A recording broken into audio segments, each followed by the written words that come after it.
Halo teman-teman, kami dari kelompok 3 Hukum Keimigrasian B, Politeknik Imigrasi, hari ini ingin menjelaskan tentang perwakilan diplomatik dan konsuler Republik Indonesia di Malaysia, Johor Bahru. Nah, sebelum memulai presentasinya dulu, kami ingin menjelaskan tentang member-member atau anggota dari kelompok ini sendiri. Yang pertama yaitu ada Yanuar Anas, yang kedua yaitu ada I Gusti Putu Anom, yang ketiga ada Syafa Salsabila, yang keempat ada Muhammad Benaya Yudhistira, lalu selanjutnya ada saya sendiri yaitu Sabina Devi, selanjutnya ada Riki Dwi Kurniawan, selanjutnya ada Muyasar Arsyan, lalu ada Badai Yogaswara, dan yang terakhir ada Muhammad Rian Sibrani.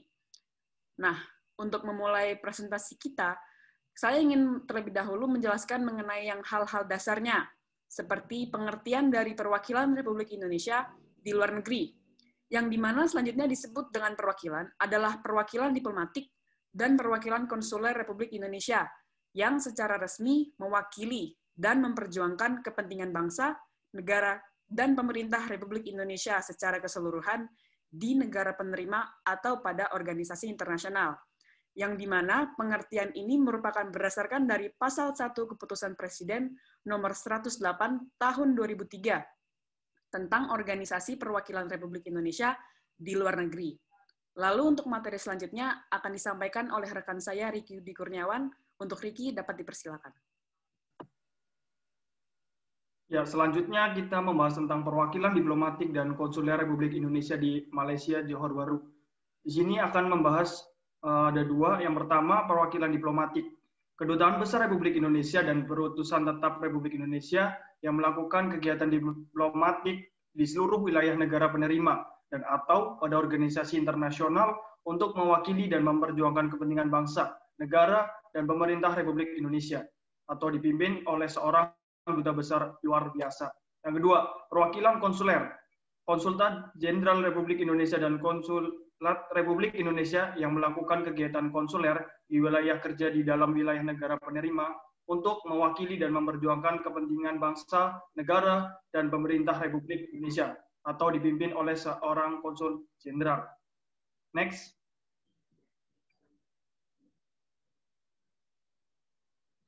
Ya, di sini akan membahas tentang landasan teori. Landasan yang dipakai itu landasan yuridis dalam pelaksanaan hubungan diplomatik antar negara diatur dalam Konvensi Wina 1961 tentang hubungan diplomatik. Pada prinsipnya, pembukaan hubungan diplomatik harus memenuhi kriteria atau syarat-syarat yang telah ditentukan dalam Konvensi Wina 1961, yakni yang pertama, prinsip mutual consent. Pembentukan hubungan diplomatik atau negara-negara dilakukan dengan persetujuan timbal balik, di mana pemufakatan bersama itu dituangkan dalam suatu bentuk persetujuan atau pernyataan bersama. Yang kedua, prinsip resiprositas, yaitu setiap negara yang merdeka dan berdaulat mempunyai hak untuk mengirim para utusannya mewakili kepentingannya di negara lain serta sebaliknya. Selanjutnya akan dibahas oleh rekan Yudhistira Fat. Waktu dan tempat dipersilahkan. Baik, terima kasih untuk rekan Riki. Baik, jenis-jenis perwakilan Republik Indonesia. Perwakilan Republik Indonesia terdiri dari perwakilan diplomatik dan perwakilan konsuler. Perwakilan diplomatik sendiri, sebagaimana dimaksud dalam ayat 1 huruf A, meliputi Kedutaan Besar Republik Indonesia dan Perutusan Tetap Republik Indonesia. Yang kedua, perwakilan konsuler, sebagaimana dimaksud dalam ayat 1 huruf B, meliputi Konsulat Jenderal Republik Indonesia dan Konsulat Republik Indonesia. Pasal 2 ayat 1 Keputusan Presiden Nomor 108 Tahun 2003 tentang Organisasi Perwakilan Republik Indonesia di Luar Negeri. Selanjutnya,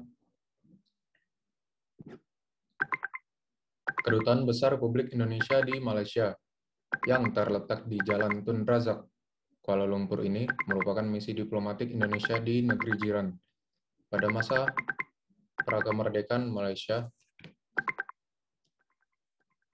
1953, perwakilan Republik Indonesia untuk Malaysia masih berstatus konsulat dan meningkat menjadi konsulat jenderal saat proses menjelang kemerdekaan Malaysia. Setelah Malaysia mencapai kemerdekaan pada tahun 1957, perwakilan Republik Indonesia meningkat lagi menjadi Kedutaan Besar Republik Indonesia Kedutaan ini melayani sejumlah besar tenaga kerja migran Indonesia di Malaysia. Kantor diplomatik Indonesia lainnya di Malaysia, meliputi 4 konsulat jenderal Republik Indonesia yang berlokasi di Penang, Johor Bahru, Kota Kinabalu, Kuching, dan 1 konsulat Republik Indonesia di Tawau. Baik, terdapat 6 fungsi dari Kedutaan Besar Republik Indonesia yang berada di Kuala Lumpur, Malaysia. Antara lain adalah fungsi ekonomi. Fungsi ini bertujuan untuk meningkatkan hubungan dan kerjasama ekonomi bilateral antara Indonesia dan Malaysia, khususnya di sektor investasi, bisnis, dan perdagangan untuk membantu para pengusaha Indonesia. Yang kedua adalah fungsi politik, yang bertugas untuk menangani berbagai isu strategis yang menjadi sorotan publik nasional dan internasional, dan langkah-langkah penanganan isu tersebut yang terkait Indonesia dan Malaysia, serta membangun kerjasama khususnya dalam bidang politik untuk hubungan diplomasi. Yang ketiga adalah penerangan dan sosial budaya, bertujuan untuk perencanaan kerjasama bilateral Indonesia dan Malaysia dan menyeimbangkan konflik, serta menjalankan kegiatan diplomasi kebudayaan melalui event. Yang keempat adalah protokol dan konsuler. Fungsi konsuler di sini mencakup perlindungan WNI, badan hukum, dan dokumen perjalanan, sedangkan protokoler dalam memberikan pelayanan keprotokolan bagi tamu undangan selama berada di Malaysia. Yang kelima adalah komunikasi. Fungsi komunikasi memberikan informasi melalui sosial media, platform, dan melakukan upaya agar komunikasi dapat berjalan secara efektif. Dan yang terakhir adalah fungsi administrasi. Adalah salah satunya melayani pengurusan paspor terhadap WNI yang mayoritas datang ke Kedutaan Besar Republik Indonesia Kuala Lumpur. Baik, berikutnya akan dilanjutkan oleh rekan saya, I Gusti Putoanom. Untuk rekan I Gusti Putoanom, dipersilakan. Ya, terima kasih kepada rekan Yudhistira Rafat atas waktunya. Setelah ini saya akan membahas mengenai Konsulat Jenderal Republik Indonesia di Johor Bahru, Malaysia. Konsulat Indonesia Johor Bahru memiliki tugas dan tanggung jawab untuk melaksanakan kerjasama perdagangan antara negara Republik Indonesia dengan berbagai daerah di antaranya Singapura, Johor, dan Riau atau SIGORI. Seiring dengan meningkatnya kegiatan dari waktu ke waktu yang dibuktikan dengan tingginya arus lalu lintas warga negara Indonesia yang masuk wilayah negara Malaysia, maka status kerja Konsulat Indonesia ditingkatkan menjadi Konsulat Jenderal Republik Indonesia atau KJRI Johor Bahru. Dengan meningkatnya status tersebut, maka tugas dan tanggung jawab yang harus dilaksanakan tentu bertambah, yaitu bertanggung jawab dalam memberikan pelayanan atau citizen service dan perlindungan bagi warga negara Indonesia dan Badan Hukum Indonesia di Johor Bahru, Malaysia. Konsulat Jenderal Republik Indonesia di Johor Bahru juga memiliki beberapa fungsi. Fungsi yang pertama adalah fungsi konsuler. Fungsi konsuler melaksanakan tugas pelayanan berupa jasa kekonsuleran seperti pembuatan dokumen yang meliputi surat keterangan lahir, nikah, perceraian, dan pembuatan dokumen job order bagi tenaga kerja Indonesia. Selain daripada itu, fungsi konsuler juga melaksanakan tugas perlindungan bagi warga negara Indonesia yang bermasalah seperti warga negara Indonesia tanpa dokumen perjalanan, pelanggaran kontrak kerja, gaji yang tidak dibayar, atau trafficking dan sebagainya. Untuk fungsi yang kedua adalah fungsi imigrasi. Dalam fungsi imigrasi, tugasnya adalah melaksanakan pelayanan kepada warga negara Indonesia seperti pembuatan dokumen keimigrasian yang meliputi paspor, SPLP atau surat perjalanan laksana paspor, dan afidavit. Untuk tugas yang selanjutnya adalah fungsi penerangan sosial dan budaya. Dalam fungsinya ini, melaksanakan tugas dalam meningkatkan hubungan kerjasama dan promosi sosial budaya antara Indonesia dengan negara Malaysia, selain dalam bidang sosial dan budaya. Dan fungsi yang terakhir adalah fungsi ekonomi. Fungsi ekonomi juga memiliki tugas dalam meningkatkan hubungan kerjasama ekonomi antara Indonesia dan Malaysia. Next. Selanjutnya adalah Departemen Imigrasi Malaysia. Departemen Imigrasi di negara-negara bagian di wilayah akreditasi KJRI Johor Bahru di Malaysia meliputi Johor Malaka, Negeri Sembilan, dan Pahang menginduk kepada imigrasi pusat di Putrajaya yang disebut dengan Jabatan Immigration Malaysia. Departemen Imigrasi Malaysia menyediakan layanan kepada warga negara Malaysia, penduduk tetap atau permanen residen, dan warga asing yang berkunjung ke Malaysia. Dalam Departemen Imigrasi Malaysia ini terdapat beberapa fungsi. Yang pertama adalah mengeluarkan paspor atau dokumen perjalanan keluarga dan penduduk tetap. Yang kedua adalah mengeluarkan visa, pas, dan izin kepada warga negara asing yang memasuki Malaysia. Yang ketiga adalah mengawasi pergerakan keluar atau masuk orang di pintu-pintu masuk yang telah ditetapkan. Yang keempat adalah melaksanakan Undang-Undang Imigrasi tahun 1959, Peraturan Imigrasi 1963, dan Undang-Undang Paspor 1966. Dan yang kelima adalah memberikan layanan dukungan yang berkualitas dan efisien kepada pelanggan departemen. Dalam melaksanakan tugasnya, Departemen Imigrasi Malaysia memiliki beberapa fungsi pelayanan. Yang pertama adalah pelayanan paspor, yang kedua adalah pelayanan visa, pas, dan permit, yang ketiga adalah pelayanan pekerja asing, yang keempat adalah bagian penegak hukum, yang keempat adalah bagian pengendalian, dan yang kelima adalah depot imigrasi Kananas, atau juga bisa disebut dengan rumah detensi imigrasi. Setelah ini akan dibahas oleh rekan saya, Badai Yogyaswara. Pada Badai, dipersilakan.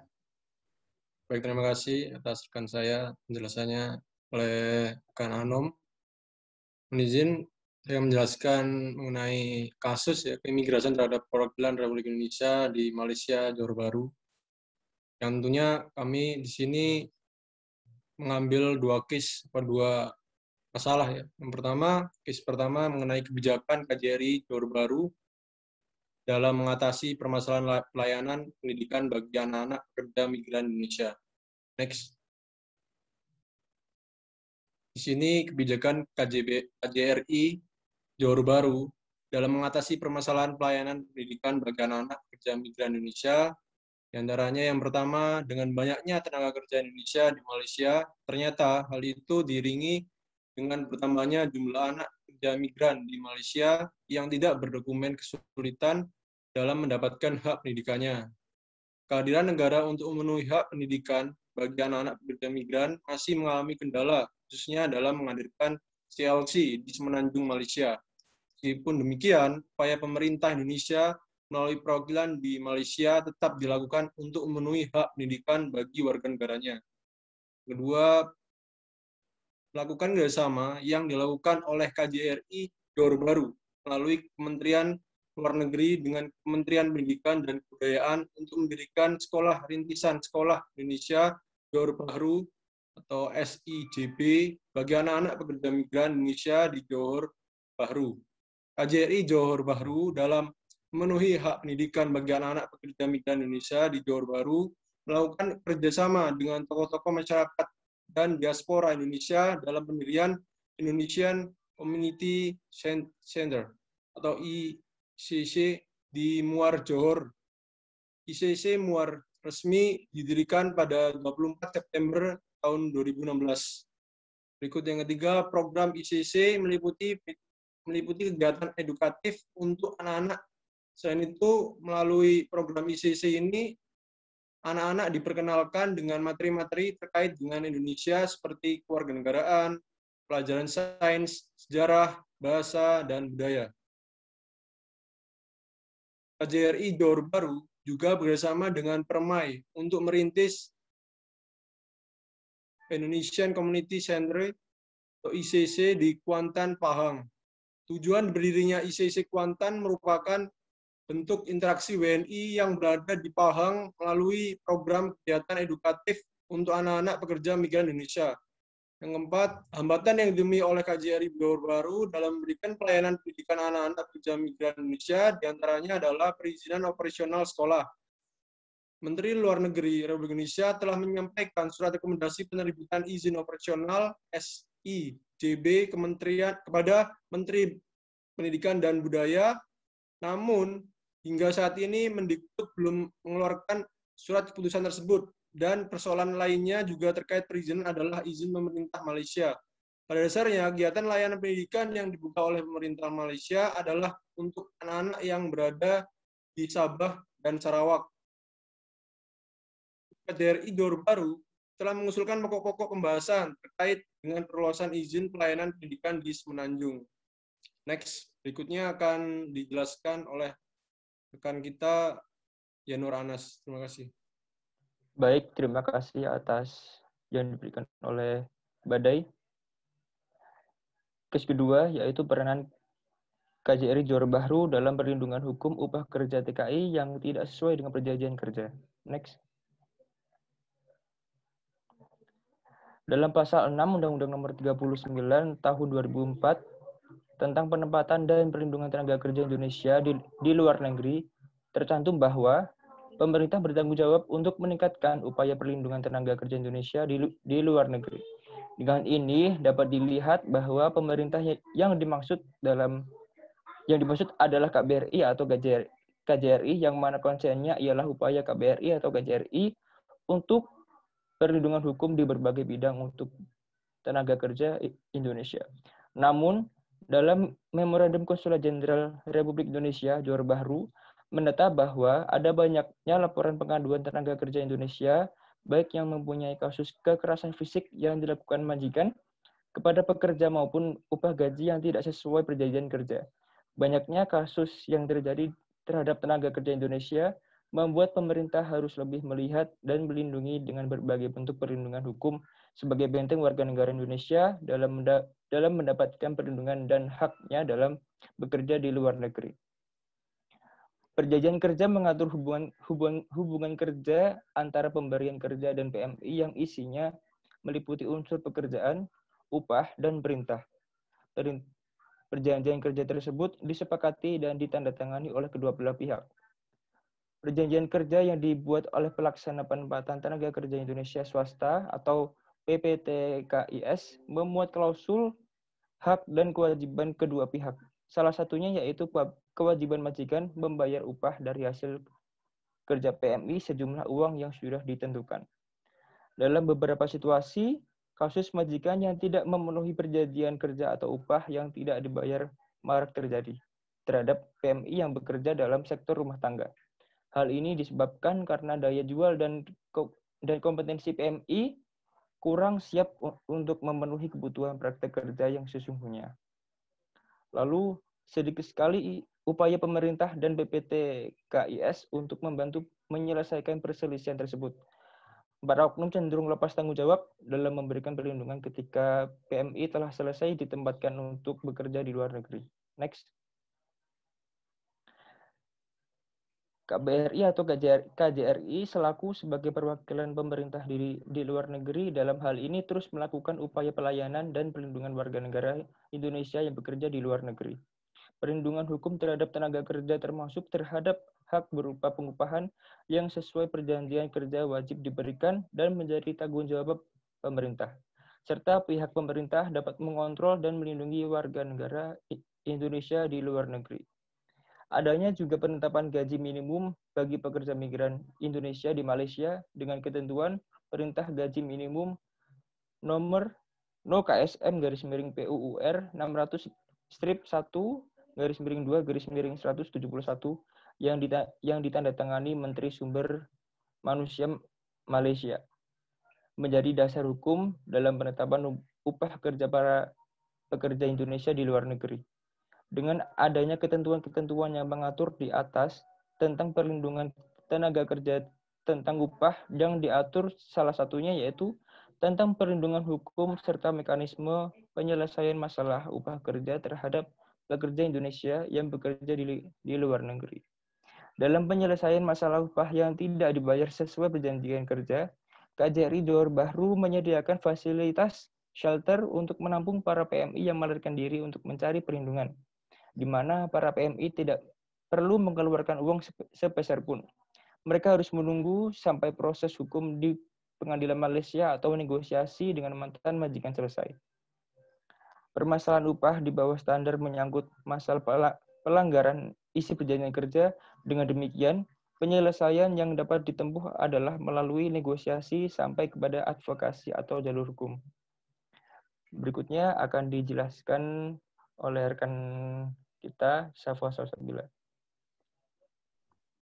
Ya, terima kasih Anas atas waktu yang telah diberikan. Berikutnya saya akan membahas mengenai kesimpulan berdasarkan pembahasan sebelumnya. Yang pertama yaitu Kedutaan Besar Republik Indonesia di Malaysia terletak di Kuala Lumpur. Kantor diplomatik Indonesia lainnya di Malaysia meliputi 4 konsulat jenderal Republik Indonesia di Penang, Johor Bahru, Kota Kinabalu, Kuching, dan 1 konsulat Republik Indonesia di Tawau.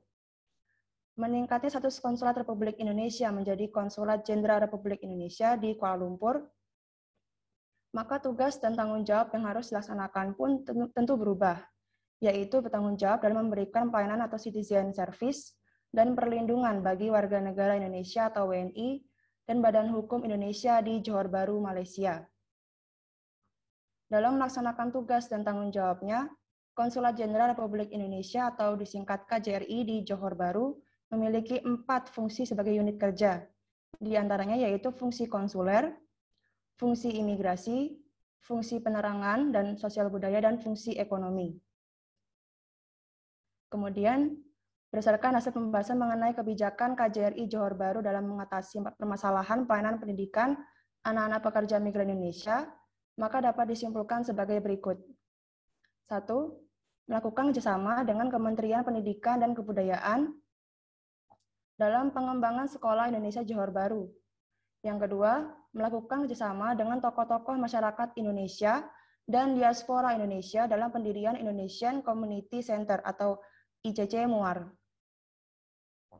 Yang ketiga, melakukan kerjasama dengan Permai atau Persatuan Masyarakat Indonesia di Malaysia dan dosen-dosen Indonesia di University Malaysia Pahang dalam pendirian ICC Kuantan Pahang. Kemudian, berdasarkan tinjauan dari kasus perlindungan hukum upah kerja TKI atau PMI yang tidak sesuai dengan perjanjian kerja, maka dapat disimpulkan sebagai berikut. 1. Kasus majikan yang tidak memenuhi perjanjian kerja atau upah yang tidak dibayar terhadap PMI yang bekerja dalam sektor rumah tangga disebabkan karena daya jual dan kompetensi PMI kurang siap untuk memenuhi kebutuhan praktek kerja yang sesungguhnya.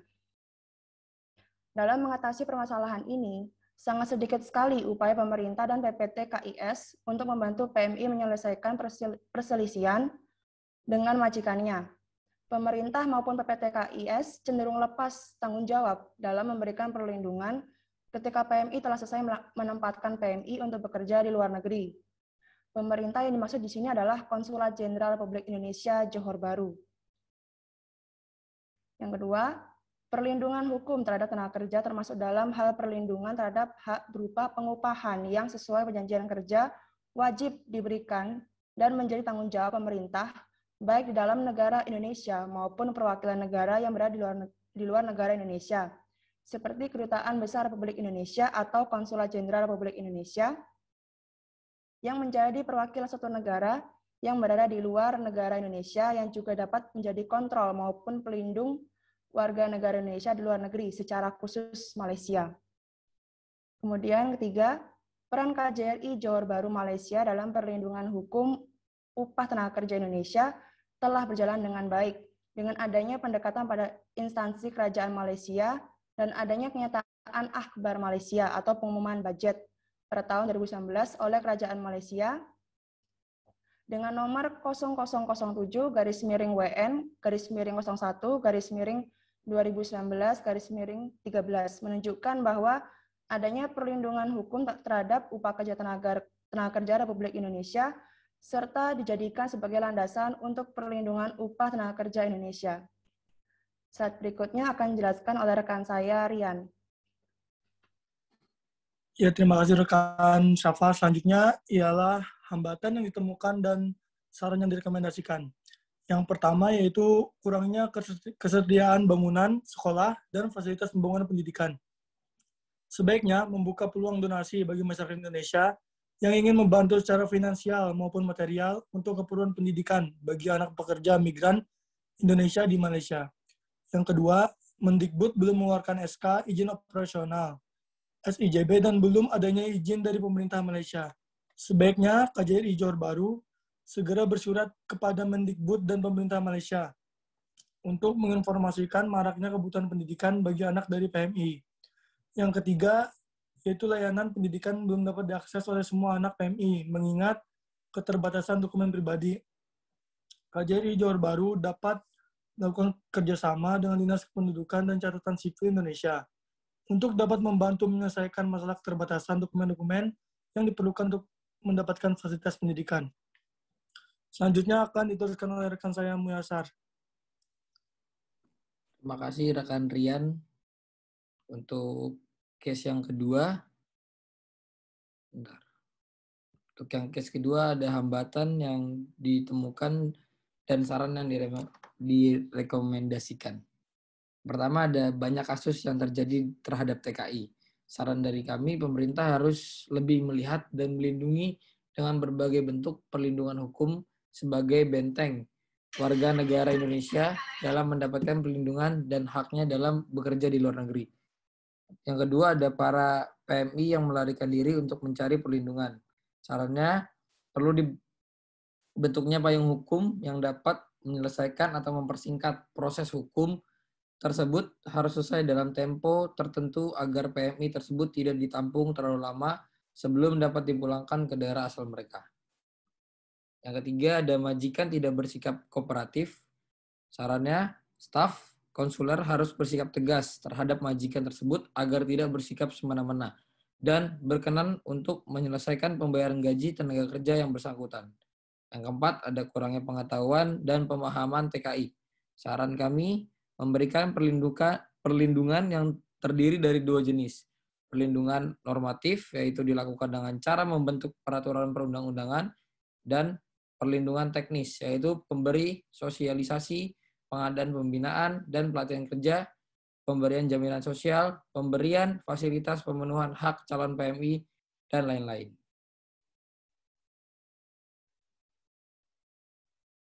Ya, sekian presentasi dari kelompok 3.